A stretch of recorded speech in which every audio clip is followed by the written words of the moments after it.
प्रश्न 361। बाल विकास का अध्ययन मुख्यतः किससे संबंधित है? ए. केवल शारीरिक परिवर्तन। बी. जन्म से वयस्कता तक होने वाले परिवर्तनों से। सी. केवल मानसिक विकास। डी. केवल सामाजिक विकास। सही उत्तर है बी. जन्म से वयस्कता तक होने वाले परिवर्तनों से। बाल विकास में शारीरिक, मानसिक, सामाजिक एवं संवेगात्मक सभी प्रकार के परिवर्तन शामिल होते हैं। प्रश्न 362। सीखने के लिए सबसे आवश्यक तत्व कौन सा है? ए. डर। बी. अभिप्रेरणा। सी. दंड। डी. प्रतिस्पर्धा। सही उत्तर है बी. अभिप्रेरणा। अभिप्रेरणा सीखने की प्रक्रिया को गति और दिशा प्रदान करती है। प्रश्न 363। शिक्षक द्वारा विद्यार्थियों को स्वयं प्रश्न बनाने के लिए प्रेरित करना किसका उदाहरण है? ए. रटने की विधि। बी. सक्रिय अधिगम। सी. दंडात्मक शिक्षण। डी. निष्क्रिय शिक्षण।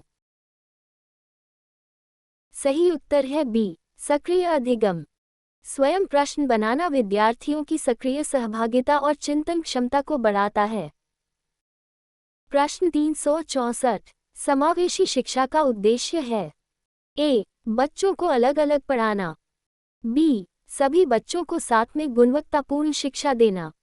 सी. केवल दिव्यांग बच्चों को पढ़ाना। डी. केवल मेधावी बच्चों को पढ़ाना।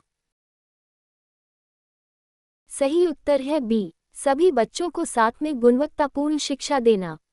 समावेशी शिक्षा सभी बच्चों के लिए समान अवसर और सहभागिता सुनिश्चित करती है। प्रश्न 365। अधिगम को अधिक प्रभावी बनाने के लिए शिक्षक को क्या करना चाहिए? ए. केवल व्याख्यान देना। बी. जीवन से जुड़े उदाहरण देना। सी. केवल परीक्षा लेना। डी. केवल गृहकार्य देना। सही उत्तर है बी. जीवन से जुड़े उदाहरण देना। वास्तविक जीवन के उदाहरण सीखने को अर्थपूर्ण बनाते हैं। प्रश्न 366। कक्षा में सहयोगात्मक अधिगम का एक प्रमुख लाभ क्या है? ए. प्रतिस्पर्धा बढ़ती है। बी. सामाजिक कौशल विकसित होते हैं। सी. भय बढ़ता है। डी. केवल अंक बढ़ते हैं। सही उत्तर है बी. सामाजिक कौशल विकसित होते हैं। सहयोगात्मक अधिगम से संचार, सहयोग और नेतृत्व कौशल विकसित होते हैं। प्रश्न 367। सतत एवं व्यापक मूल्यांकन (सीसीई) का मुख्य उद्देश्य क्या है? ए. केवल वार्षिक परीक्षा। बी. विद्यार्थी का समग्र मूल्यांकन। सी. केवल लिखित परीक्षा। डी. केवल मौखिक परीक्षा। सही उत्तर है बी. विद्यार्थी का समग्र मूल्यांकन। सीसीई में शैक्षिकी तथा सहशैक्षिकी दोनों क्षेत्रों का मूल्यांकन किया जाता है। प्रश्न 368। प्रभावी शिक्षक की एक प्रमुख विशेषता क्या है? ए. कठोर व्यवहार। बी. धैर्य एवं संवेदनशीलता। सी. केवल विषय ज्ञान। डी. अधिक गृहकार्य। सही उत्तर है बी. धैर्य एवं संवेदनशीलता। धैर्यवान और संवेदनशील शिक्षक विद्यार्थियों के सीखने में अधिक सहायता करता है। प्रश्न 369। बालक में आत्मविश्वास विकसित करने का सबसे अच्छा तरीका है? ए. बार बार आलोचना करना। बी. उचित प्रशंसा एवं प्रोत्साहन देना। सी. दंड देना। डी. अनदेखा करना। सही उत्तर है बी. उचित प्रशंसा एवं प्रोत्साहन देना। सकारात्मक प्रोत्साहन आत्मविश्वास को बढ़ाता है। प्रश्न 370। अधिगम का मूल्यांकन कब किया जाना चाहिए? ए. केवल वर्ष के अंत में। बी. निरंतर एवं समय समय पर। सी. केवल प्रवेश के समय। डी. केवल बोर्ड परीक्षा में। सही उत्तर है बी. निरंतर एवं समय समय पर। निरंतर मूल्यांकन से सीखने की प्रगति पर नियमित नजर रखी जा सकती है।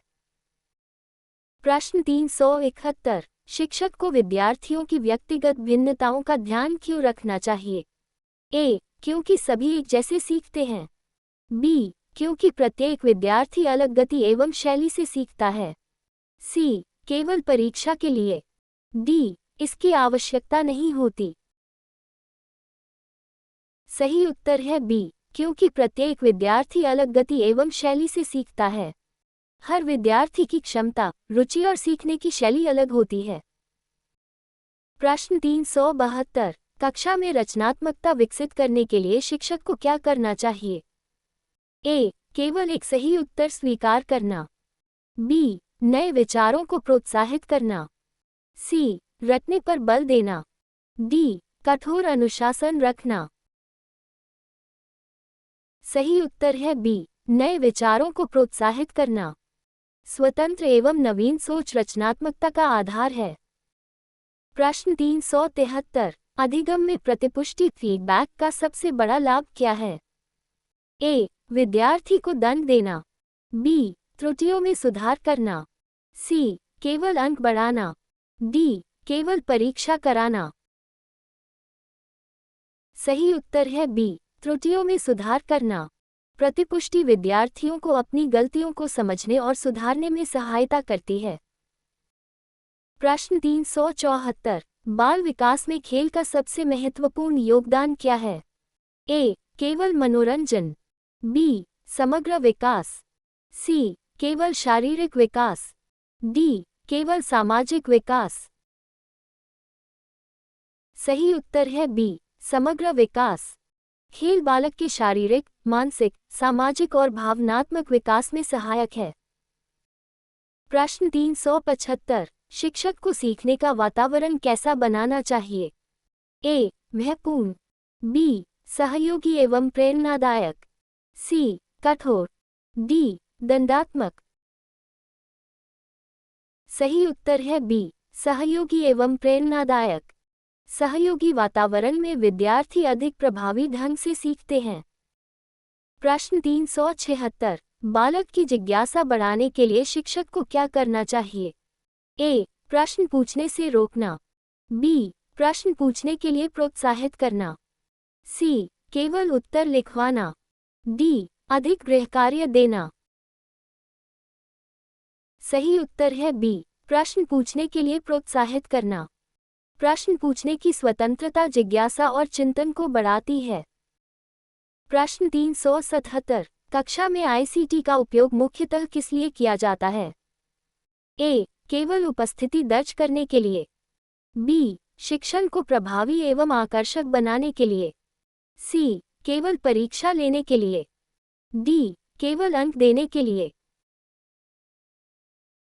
सही उत्तर है बी, शिक्षण को प्रभावी एवं आकर्षक बनाने के लिए। आईसीटी शिक्षण को दृश्यात्मक, रोचक और सहभागितापूर्ण बनाता है।